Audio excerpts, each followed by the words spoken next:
ติเป็นหลักจิตเป็นรองสติเป็นบ้าน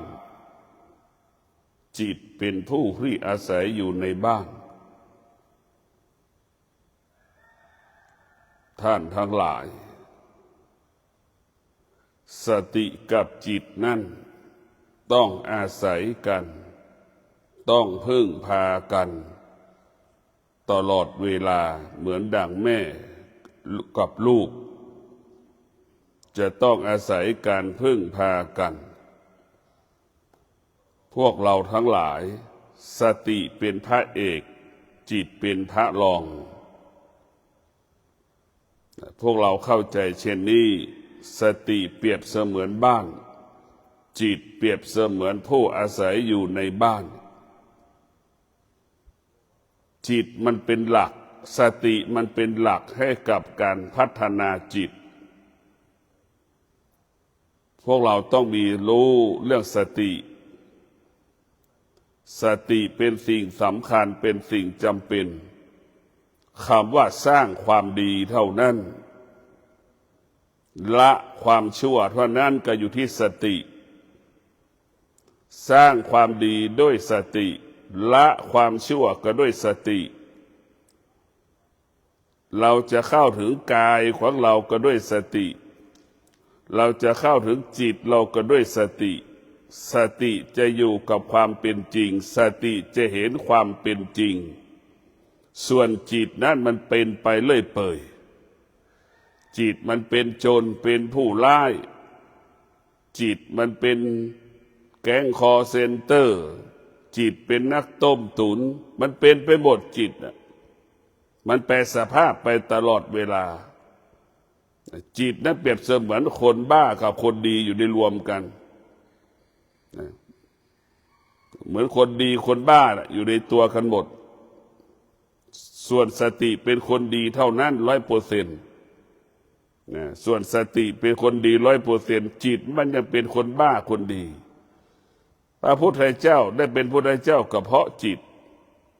พระอรหันต์ทุกรูปได้เป็นพระอรหันต์ก็เพราะจิตหลวงปู่มั่นพ่อแม่ครูบาอาจารย์เป็นอรหันต์ได้ก็เพราะจิตผู้หญิงขายตัวผู้ชายขายตัวก็เพราะจิต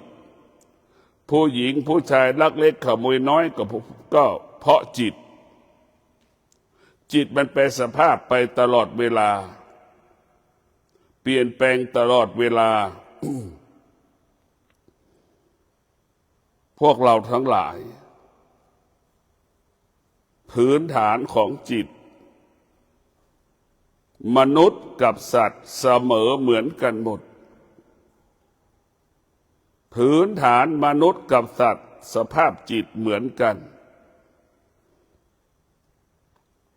สัตว์มันก็มีความอยากเหมือนดั่งมนุษย์นี่แหละแต่สัตว์มีความอยากจำกัดแต่มนุษย์มีความอยากไม่จำกัดมันแตกต่างกันเยอะพวกเราทั้งหลายสัตว์มีความอยากจะในจำกัดมันอยู่ในเงื่อนไขของธรรมชาติของสัตว์แต่มนุษย์สิ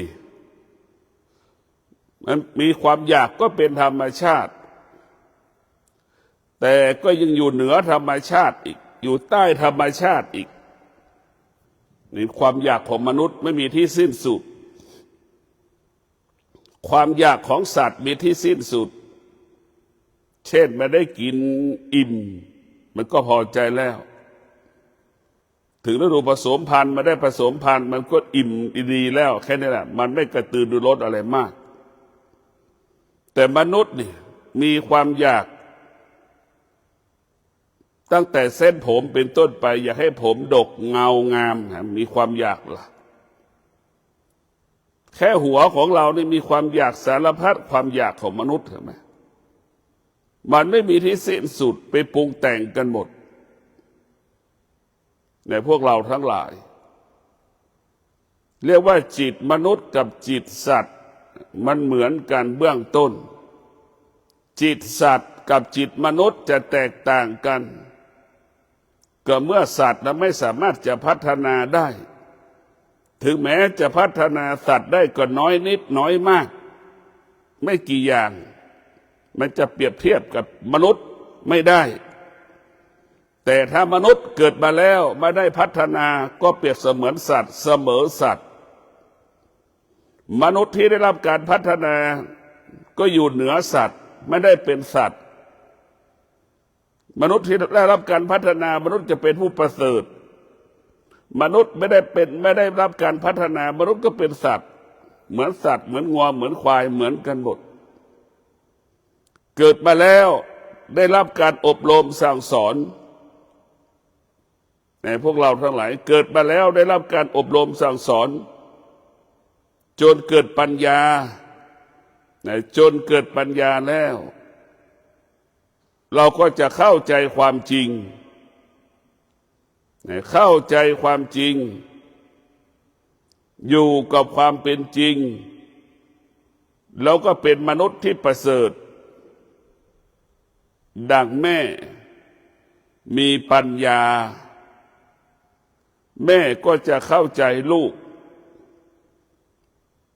แม่เข้าใจลูกเลี้ยงลูกอบรมลูกด้วยบทบัญญัติหลักศีลห้าแม่ที่มีปัญญาแม่ก็จะเอาศีลห้าเป็นหลักการอบรมสั่งสอนลูกเพราะศีลห้าเป็นหลักการพัฒนามนุษย์โลกมนุษย์ผู้ใดดำรงตนด้วยบทบัญญัติหลักศีลห้าแล้วมนุษย์ผู้นั้นเป็นมนุษย์ที่ประเสริฐศีลห้าจึงว่าด้วยการอบรมสั่งสอนมนุษย์ศีลห้าจึงว่าด้วยเรื่องการจัดการดำเนินชีวิตของมนุษย์ทั้งโลกเพราะฉะนั้นพ่อแม่ที่มีปัญญาจึงเอาศีลห้ามาเป็นกฎระเบียบหลักกำกับชีวิตลูกของตนลูกคนไหนดำรงตนด้วยศีลทั้งห้าข้อลูกคนนั้นจึงว่าเป็นลูกที่ดีของแม่ลูกคนไหนที่ประกอบไปด้วยบทบัญญัติศีลห้าทั้งห้าข้อลูกคนนั้นก็เป็นประชากรที่ดีของชาติเป็นคนดีของชาติเป็นคนดีของครอบครัว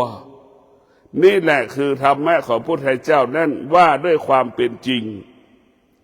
เมื่อดวงจิตแม่มีปัญญาแม่ก็จะเอาธรรมะไปอบรมสั่งสอนลูกคนไหนที่ดำรงตนด้วยศีลแล้วลูกผู้นั้นก็จะรู้ความจริงเห็นความจริงอยู่กับความเป็นจริงดังธรรมชาติของมนุษย์กับธรรมชาติของสัตว์มันก็แตกต่างกันในพวกเราทั้งหลายควายเวลามันเกิดลูกพวกเราทั้งหลายลูกของควายเกิดมาแล้วใช้เวลาไม่ถึงชั่วโมงลูกควายก็เดินได้ลุกได้เดินได้สามารถยืนและก็ดูดนมแม่ได้นั่นเป็นธรรมชาติสัญชาติของควายทั้งที่แม่ก็พูดภาษาควายไม่ได้ทั้งที่ลูกก็พูดภาษาควายไม่ได้แต่มันมีสัญชาตญาณมันพวกเราทั้งหลายรู้อีกว่านมแม่อยู่ตรงไหนเห็นไหมนั่นแหละคือสัตว์ที่มันเป็นสัญชาตญาณแต่มนุษย์สัญชาตญาณมันต่ำกว่าธรรมชาติของมนุษย์สัญชาตญาณจะพัฒนาได้แค่นั้นแหละเช่นเอาควายไปไถนาเนี่ยก็ได้แค่นั้นแหละควายมันจะเต้นจะฟ้อนจะรำอย่างมนุษย์มันทำไม่ได้แต่มนุษย์เป็นผู้ที่ทุกอย่างเป็นธรรมชาติแต่สามารถฝึกฝนให้อยู่เหนือธรรมชาติได้สามารถฝึกฝนให้เข้าใจเข้าถึงธรรมชาติได้ดังควายแม่ควายพวกเราทั้งหลายมันไม่สามารถฝึกฝนอบรมได้ แต่แม่ควายรู้จักฐานะความเป็นแม่แม่ควายนั้นรู้จักตนเองว่าจะต้องรับผิดชอบเลี้ยงลูกไม่เกิน3 ปีลูกควายมันก็มีรู้จักตนเองว่าต้องอาศัยพ่อแม่ไม่เกิน3 ปีเห็นไหมต่างคนต่างรู้จักหน้าที่แม่ควายก็รู้จักตัวเองว่าจะต้องรับผิดชอบลูกมันไม่เกิน3 ปีลูกมันก็รู้จักตนเองว่าจะต้องอยู่กับแม่3 ปีเห็นไหมนี่แหละพวกเราทั้งหลายถ้าแม่ของคนดำรงตนเหมือนแม่ของควายแม่ก็จะมีความสุขภาระมันก็ไม่มากแค่แม่ของคนรับภาระแค่20 ปีนี่พอแล้วไม่ต้องเอามากแม่ของคนรับภาระเกิน20 ปีนึกดูกันแล้วกันแม่ควายรับภาระควายดูแลลูกควายไม่เกิน3 ปีลูกควายก็อาศัยพ่อแม่ไม่เกิน3 ปีแต่ตรงกันข้ามแม่คน60 ปีแม่ก็ยังห่วงลูกรับภาระแทนลูกอีกเนี่ยนึกดูกันแล้วมันไม่ได้เกิดการพัฒนามันก็จะเป็นแบบนี้แหละห่วงลูกแม่คนไหนได้ลูกมีลูกแม่ลูกก็ต้องขอแม่จนแม่ตายแม่อายุ60 70ลูกบางคนยังขอเงินพ่อแม่ใช้อีกนี่แหละไม่ได้รับการพัฒนาก็จะเป็นเช่นนี้แม่ไม่ได้รับการพัฒนาก็จะเป็นเช่นนี้ลูกไม่ได้รับการพัฒนาก็จะเป็นเช่นนี้แต่พวกเราทั้งหลายจิตมันเป็นธรรมชาติเหมือนกันหมดว่ามนุษย์และสัตว์มันหิวมันก็ไปหากินคนก็เช่นเดียวกันหิวก็หากินมันเป็นธรรมชาติของมันแต่พวกเราทั้งหลายแต่ธรรมะของพระพุทธเจ้านั้นบอกสอนให้เรารู้เรื่องธรรมชาติบอกสอนให้เราอยู่เหนือธรรมชาติบอกให้เรารู้ว่าธรรมชาติมันแปรสภาพตลอดเวลาเช่นการเกิดของเราเนี่ยมันเป็นธรรมชาติแต่มันก็แปรสภาพเกิดมา1 วันมันก็แก่มา1 วันเกิดมา1 เดือนมันก็แก่1 เดือนเกิดมา1 ปีมันก็แก่1 ปีเกิดมันเนี่ยพวกเราทั้งหลายนี่แหละมันเป็น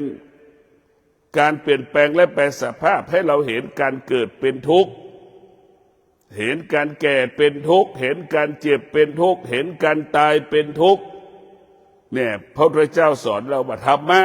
บอกสอนให้เรารู้เรื่องธรรมชาติเหล่านี้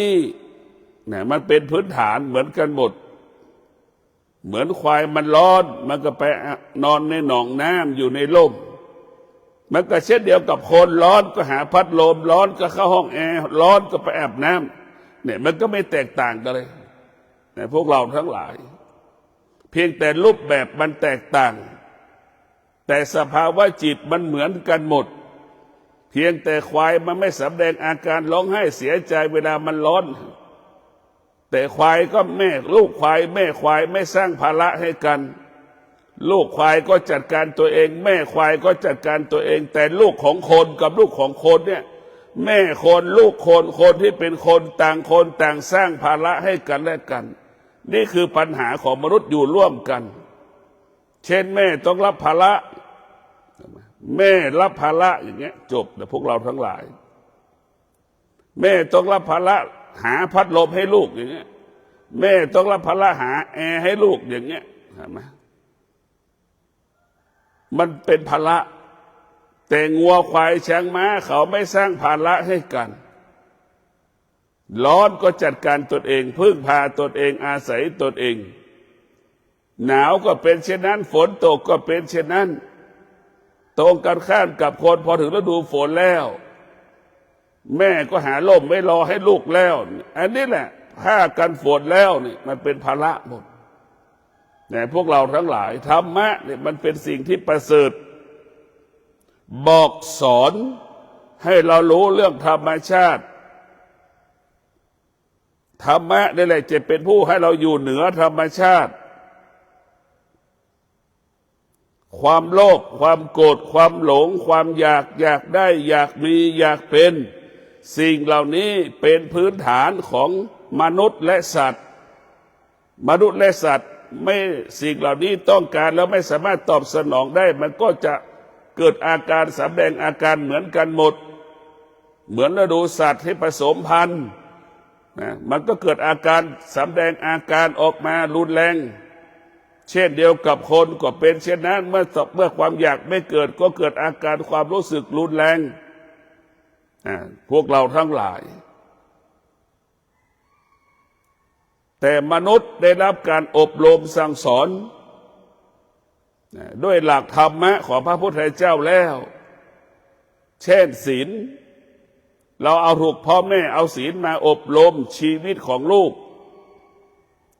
จึงรู้คุณค่าของศีลจึงรู้ประโยชน์ของศีลคุณประโยชน์ของศีลนั้นมีประโยชน์ต่อชีวิตลูกนั้นก็จะดำรงตนเป็นลูกที่ดีให้กับแม่ให้กับครอบครัวให้กับสังคมหมู่บ้านต่างๆท่านทั้งหลายดังลูกจำนวนมาก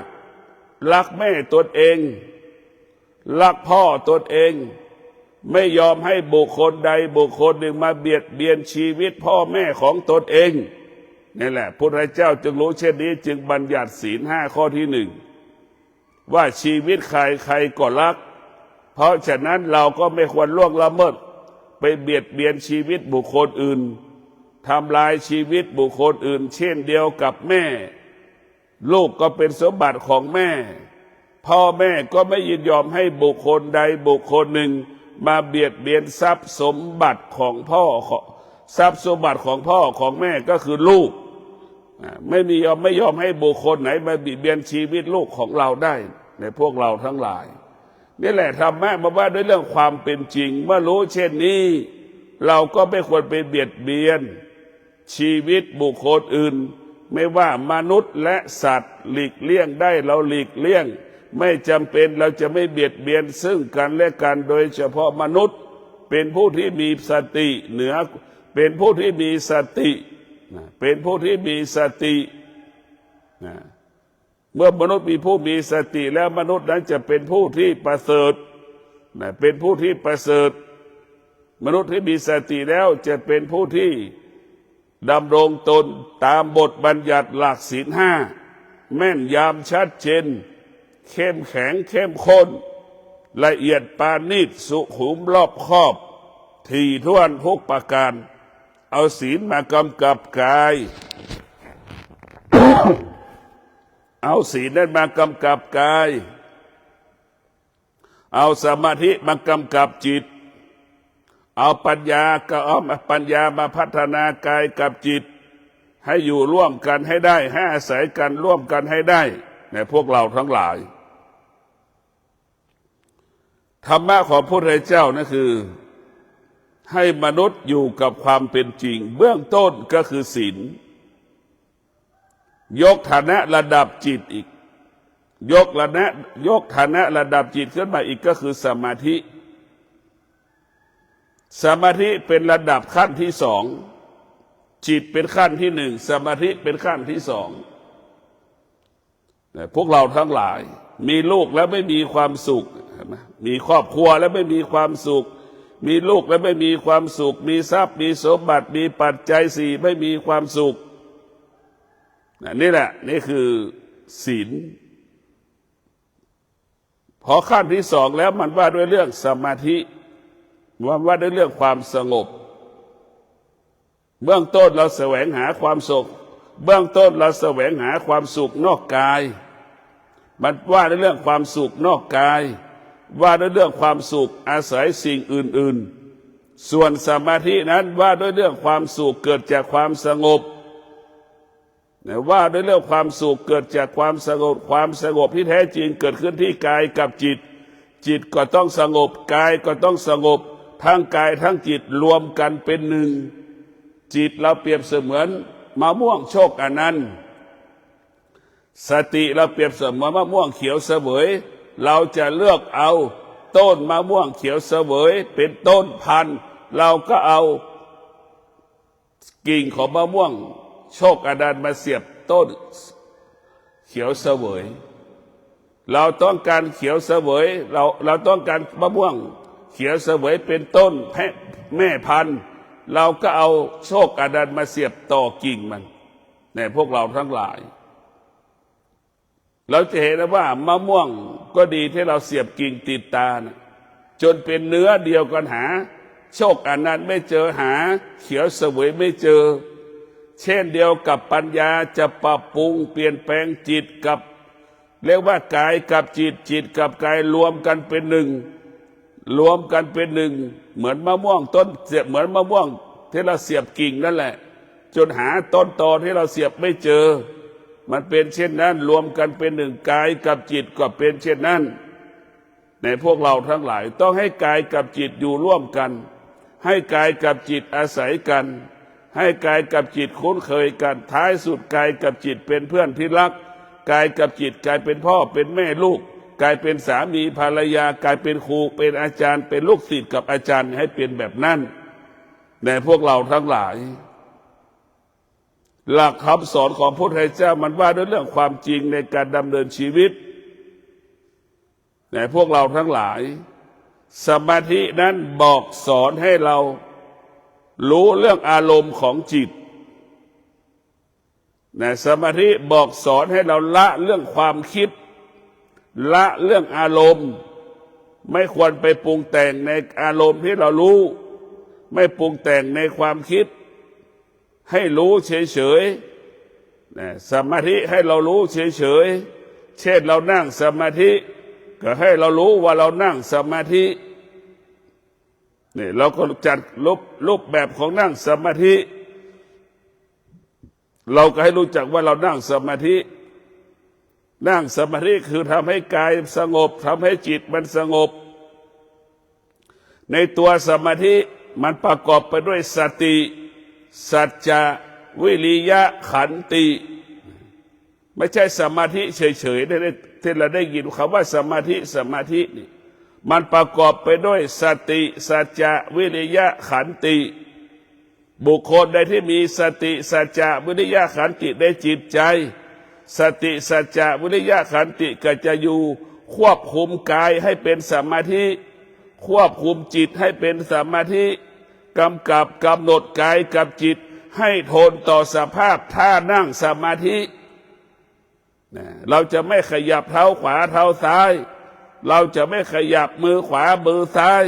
เราจะไม่ลืมตาเราจะนั่งตัวตรงเราสามารถนั่งสมาธิครบ30 นาทีได้ครบ1 ชั่วโมงได้นั่นแหละสติก็คือธรรมะเกิดขึ้นแล้วสัจจะเกิดขึ้นแล้วคือธรรมะเกิดขึ้นแล้วเกิดธรรมะเกิดขึ้นแล้วความอดทนเกิดขึ้นแล้วธรรมะเกิดขึ้นแล้ววิริยะภาคเพียรนี่แหละคือธรรมะเกิดขึ้นทุกวันนี่เราเอาไปคุมทุกวันในตัวสมาธิเราต้องมีสติสัจจะวิริยะขันติคำว่าการนั่งสมาธิจะสำเร็จทุกวันถ้าเรามีสติสัจจะวิริยะขันติทุกวันนี้เรานั่งสมาธิเราไม่รู้ว่ามันเป็นสมาธิเรานั่งแล้วเป็นยังไงเราก็ยังไม่เห็นเราไม่มีหลักในการนั่งสมาธิถึงเวลานั่งสมาธิพ่อแม่ครูบาอาจารย์ก็พากันนั่งทุกคนก็นั่งเหมือนว่าคนต่างนั่งต่างคนต่างหานั่งแล้วไปหาสิ่งใดสิ่งหนึ่งนะการนั่งสมาธิก็ไม่แตกต่างจากคนที่เดินไปหาทองคำนะเหมือนคนเดินไปหาอาหารนั่นแหละเหมือนคนไปเดินเข้าป่าไปหาอาหารเพราะฉะนั้นพวกเราทั้งหลายหลักการนั่งสมาธิก็ให้มีสติสัจจะวิริยะขันติควบคุมกายควบคุมจิตขณะที่เรานั่งเจ็บปวดให้เรามีสติรู้ว่ามันเจ็บปวดแต่มีขณะที่นั่งสมาธิมันเจ็บปวดมากเข้าแล้วก็บอกให้อดทนสติมันจะบอกให้เราอดทนสติไม่จะบอกให้เรามีวิริยะภาคเพียรเราสามารถควบคุมความเจ็บปวดเกิดขึ้นในกายเราได้นั่นแหละ ธรรมะเกิดขึ้นแล้วสติสัจจะวิริยะขันติสภาวะจิตเราเกิดอาการสำแดงอาการพอใจไม่พอใจในขณะที่เรานั่งอึดอัดหงุดหงิดสติมันจะบอกให้เราอดทนวิริยะภาคเพียรควบคุมความรู้สึกที่เรารู้สึกไม่พอใจนั้นเราสามารถควบคุมได้ครบ30 นาทีครบ1 ชั่วโมงนั่นแหละธรรมะเกิดขึ้นแล้วธรรมะคืออะไรสติสัจจะวิริยะขันติทำทุกวันธรรมะก็เกิดขึ้นทุกวันไม่ใช่ว่าทำสมาธิทุกวันสมาธิจะเกิดทุกวันมันเป็นไปไม่ได้แต่ธรรมะที่เห็นชัดเจนที่สุดก็คือตัวสติสัจจะวิริยะขันตินี่คือธรรมะที่สมาธิจะเกิดขึ้นได้ต้องอาศัยสติสัจจะวิริยะขันติธรรมะที่เกิดขึ้นและชัดเจนที่เรานั่งทุกวันได้ทุกวันนั่งทุกวันได้ทุกวันนั่งทุกครั้งได้ทุกครั้งก็คือสติสัจจะวิริยะขันตินี่แหละคือเรานั่งทุกวันได้ทุกวันนั่งทุกครั้งได้ทุกครั้งนี่แหละแล้วว่าสติสัจจะวิริยะขันติควบคุมการนั่งสมาธิทุกวันนี้เรานั่งสมาธิไม่มีหลักธรรมะข้อใดข้อหนึ่งไปกำกับในการนั่งนะเราก็ปล่อยให้มันนั่งไปพอนั่งแล้วเกิดอาการก็ไปตอบสนองอาการนั่นแหละธรรมะมาถึงไม่เกิดเจ็บปวดก็ขยับเท้าขวาเท้าซ้ายนั่นแหละคือธรรมะไม่เกิดเด็ดขาดเพราะเราไปตอบสนองสิ่งที่เรารู้นะถ้าเรามีสติเราจะไม่ตอบสนองความเจ็บปวดถ้าเรามีสติเราจะไม่ขยับเท้าขวาเท้าซ้ายเนี่ยมันจะบังคับให้เราบังคับให้เจ้าจะนั่งสมาธิครบ30 นาทีจึงขอขยับเท้าขวาเท้าซ้ายขอขยับมือขวามือซ้ายถ้าไม่ครบข้าพเจ้าจะไม่ขยับครบ30 นาทีไม่ได้ถึงจะขยับนั่นแหละคือธรรมะพวกเราทั้งหลายต้องมีหลักสติสัจจะวิริยะขันติไม่จำเป็นต้องใช้ในการนั่งสมาธิแม้กระทั่งเราไปประกอบอาชีพไปปฏิบัติหน้าที่ทำไร่ทำนาทำสวนอะไรก็แล้วแต่ที่เราต้องการความสำเร็จมันเกิดตรงที่สติสัจจะวิริยะขันติสติสัจจะวิริยะขันติเป็นหัวใจของธรรมเราจะสำเร็จด้วยสติสัจจะวิริยะขันติจึงทำให้เราเกิดคำว่าสำเร็จดังแม่ประสบความสำเร็จในการเลี้ยงลูกก็เพราะแม่มีสติสัจจะวิริยะขันติลูกก็เช่นเดียวกันประสบความสำเร็จในการเลี้ยงพ่อแม่จนแก่เฒ่าก็ด้วยสติสัจจะวิริยะขันตินี่แหละพวกเราทั้งหลายคือทุกคนใช้ได้หมดธรรมะของพระพุทธเจ้าไม่ได้ใช้กับบุคคลใดบุคคลหนึ่งใช้ได้ทุกการเวลาใช้ได้ทุกเหตุการณ์พวกเราทั้งหลายใช้ได้ทุกเหตุการณ์ต้องเข้าใจว่าใช้ได้ทุกเหตุการณ์พระอรหันต์ทุกรูปก็มีสติสัจจะวิริยะขันติจึงได้บรรลุธรรมเพราะตรงนี้เราจะเดินทางไปสู่เป้าหมายได้ก็ด้วยสติสัจจะวิริยะขันตินักวิชาการจะบรรลุวิชาการได้ก็เพราะสติสัจจะวิริยะขันตินักวิจัยจะบรรลุผลได้ก็เพราะสติสัจจะวิริยะขันติอะไรที่สำเร็จด้วยสติสัจจะวิริยะขันติเป็นความสำเร็จด้วยธรรมความสำเร็จนั้นบริสุทธิ์หมดจดผ่องใสเป็นความบริสุทธิ์ที่ปราศจากความโลภความโกรธความหลงปราศจากตัณหาราคะเป็นความบริสุทธิ์ล้วนเนี่ยพวกเราทั้งหลายเป็นความบริสุทธิ์ล้วนๆเรียกว่าความสำเร็จใดๆเกิดจากสติสัจจะวิริยะขันติเป็นความสำเร็จบริสุทธิ์ทุกคนยอมรับทุกคนยกย่องทุกคนสรรเสริญดังครูบาเจ้าศรีวิชัยนำเอาบรรพชนของเราไปสร้างถนนนั่นเห็นไหมสติสัจจะวิริยะขันติครูบาเจ้าสร้างถนนขึ้นสู่พระธาตุดอยสุเทพประสบความสำเร็จได้ก็เพราะสติสัจจะวิริยะขันติแต่พวกเราทั้งหลายเราต้องมีสติในการดำเนินชีวิตดังบอกแล้วว่าธรรมะของพระพุทธเจ้า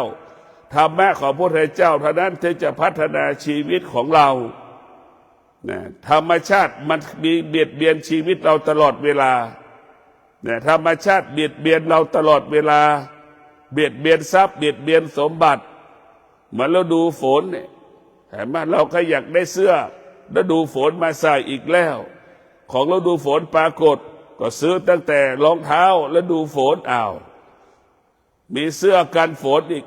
มีหมวกกันฝนอีกสารพัดคำว่ากันฝนเนี่ยพวกเราทั้งหลายมันเบียดเบียนเราหมดนี่แหละผู้ที่อาศัยธรรมชาติก็เบียดเบียนพวกเราทั้งหลายสมัยโบราณนั้น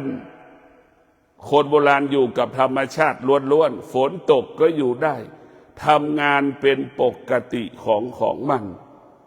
ไม่เกิดอาการไม่แสดงอาการใดๆว่าฝนมันตกจะมีข้ออ้างมีข้อแก้ตัวแทบไม่มีฝนตกก็รู้ว่าฝนมันตกก็หยุดทำงานไปทำงานหยุดกับทำงาน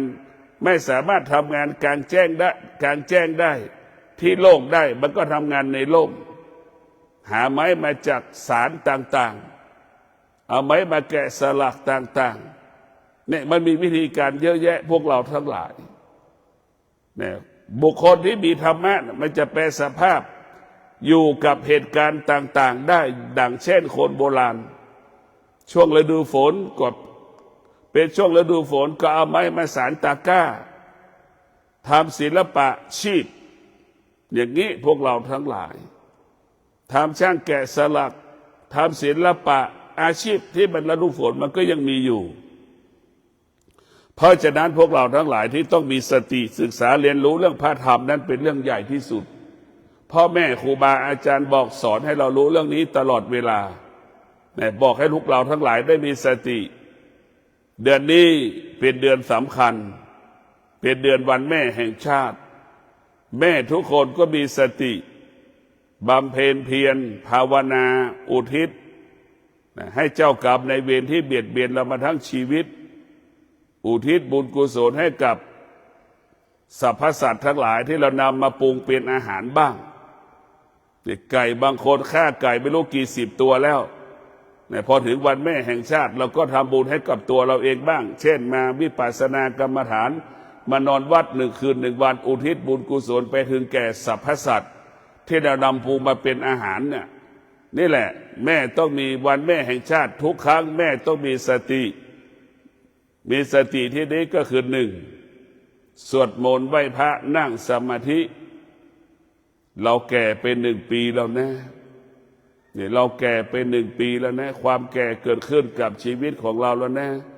ความแก่เกิดขึ้นยังไม่พอโรคสารพัดโรคตามมาอีกเราก็ต้องมาพิจารณาเราจะแก้ไขพัฒนาความแก่เราได้อย่างไรความเจ็บที่เกิดกับคืนเราได้อย่างไรเจ็บป่วยเกิดกับร่างกายเราได้อย่างไรเนี่ย เราต้องพิจารณาเนี่ยพวกเราทั้งหลายเราจะทำอย่างไรเราเป็นแม่เราจะไม่สร้างภาระให้กับลูกเราจะทำอย่างไรให้จิตของการเป็นแม่ให้อยู่เหนือจิตของลูกเราต้องทำให้ได้คนเป็นแม่ทุกคนก็รู้ไม่มีลูกคนไหนอยู่กับเราได้ตลอดชีวิตมันไม่มีลูกคนไหนอยู่กับแม่ได้24 ชั่วโมงมันไม่มีเนี่ยพวกเราทั้งหลายเราต้องมาพัฒนาผู้เป็นแม่ทั้งหลายต้องอาศัยหลักธรรมคำสอนของพระพุทธเจ้าแม่ที่มีปัญญาแม่ก็อยู่แม่ที่มีปัญญาแม่ก็พึ่งพาตนเองตนแลเป็นที่พึ่งแห่งตนแม่ที่มีปัญญาแม่ก็รู้ว่าการเกิดมาแล้วก็คือการพัดพากนั่นแหละการเกิดก็คือการจาก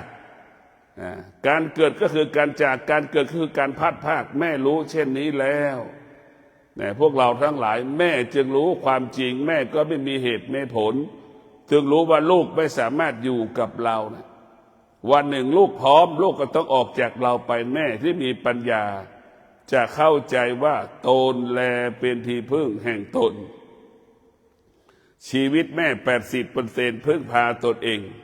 20% นั่นพึ่งพาสิ่งอื่นๆคนข้างบ้านก็ดีคนรอบๆตัวเราก็ดีลูกเราก็ดีนี่พวกเราทั้งหลายคนส่วนมากได้พึ่งคนข้างบ้านก็ยังมีจำนวนมากแม่บางคนพ่อบางคนได้พึ่งพาอาศัยคนข้างบ้านมากกว่าลูกตนเอง เนี่ยพวกเราทั้งหลายแม่ที่มีธรรมะ100%แม่จะได้พึ่งลูกถ้าแม่คนไหนเอาหลักธรรมะศีลทั้ง5ข้อไปอบรมลูกลูกก็จะเป็นลูกที่ดีของแม่แม่คนไหนดำรงตนด้วยศีลทั้ง5ข้อแม่ก็จะเป็นแม่ที่ดีของลูกเนี่ยมันก็อยู่ตรงนี้แต่พวกเราทั้งหลายแม่ที่ดีก็ต้องประกอบไปด้วยศีลลูกที่ดีก็ต้องประกอบไปด้วยศีลทั้งแม่ทั้งลูกยึดเอาศีลมาเป็นหลักการอบรมจิตแม่ก็จะเมตตาต่อลูกลูกก็จะเมตตาต่อแม่แม่ก็เสียสละให้กับลูกลูกก็เสียสละให้กับแม่เรียกว่าธรรมมันจะเกิดคำว่าสมดุลธรรมะจะเกิดคำว่ายุติธรรมดังแม่มีธรรมะก็จะเสียสละทุกอย่างให้กับลูกเช่นเดียวกับลูกมีธรรมะลูกก็สละทุกอย่างให้กับแม่นี่แหละธรรมะมันจึงสร้างความสมดุลสมบูรณ์ให้กับโลกใบนี้ให้กับครอบครัวให้กับชีวิตของเราท่านทั้งหลายผู้เป็นแม่ทั้งหลายมีสติก็เตรียมตัวไหว้พระสวดมนต์ก่อนวันแม่3 วันเราก็ตั้งสัจจะไว้เลยรู้ว่าลูกจะมาเราก็สวดมนต์ก่อนที่ลูกจะมากระเดียลูกมาก็อ้างว่าลูกมาไม่ได้ไหว้พระสวดมนต์นั่งสมาธิอีกพอถึงวันแม่ทุกปีผู้เป็นแม่ทั้งหลายต้องนั่งสมาธิอุทิศให้กับแม่ผู้ให้กำเนิดชีวิตเราขอให้เราฐานะเป็นแม่ของคนให้เรามีเป็นแม่ที่มีปัญญาแม่ที่มีธรรมะนำพาลูกนำพาหลานไปสู่ความดีงามนำพาลูกหลานไปสู่กระแสธรรมขอกระแสธรรมจงเกิดขึ้นกับลูกกับหลานให้แม่ทุกคนอธิษฐานแต่ท่านทั้งหลายแม่ที่มีธรรมะจะอยู่กับลูกกับหลานแม่ไม่มีธรรมะแม่ก็ไปอยู่กับคนอื่นสิ่งอื่นๆนี่แหละท่านทั้งหลายขอให้ท่านทั้งหลายมีสติรู้มีสติรู้มีสติรู้ว่าศีล5นั้นเป็นหลักการอบรมสั่งสอนลูกศีล5นั้นเป็นหลักการอบรมสั่งสอนผู้เป็นสามีภรรยาเอาศีลทั้ง5ข้อมาเป็นหลักการอบรมสั่งสอนสามีภรรยาดำรงตนด้วยศีลสามีภรรยาคู่นั้นก็เกิดแต่คำว่าความสุขแต่สามีภรรยาคู่ไหนนั่งสมาธิสามีภรรยานั้นก็จะมีความสุขขึ้นมาอีกขั้นหนึ่งก็ขอให้ท่านทั้งหลายผู้เป็นดำรงเป็นแม่ให้มีสติอย่าน้อยใจอย่าเสียใจตนแลเป็นที่พึ่งแห่งตนให้เข้าใจเช่นนี้ตนแลเป็นที่พึ่งแห่งตนเราไม่ต้องคิดถึงลูกคิดถึงลูกทีไรหัวใจก็จะวายคิดถึงลูกทีไรหัวใจไม่สบายใจเราต้องคิดถึงตัวเองตนแลเป็นที่พึ่งแห่งตนแม่ที่ดีไม่สร้างภาระไม่สร้างปัญหาให้กับลูกแม่ที่ดีพึ่งพาตนเองอาศัยตนเองสร้างกรรมดีให้กับตนเองมอบความดีให้กับตนเองขอเจริญพร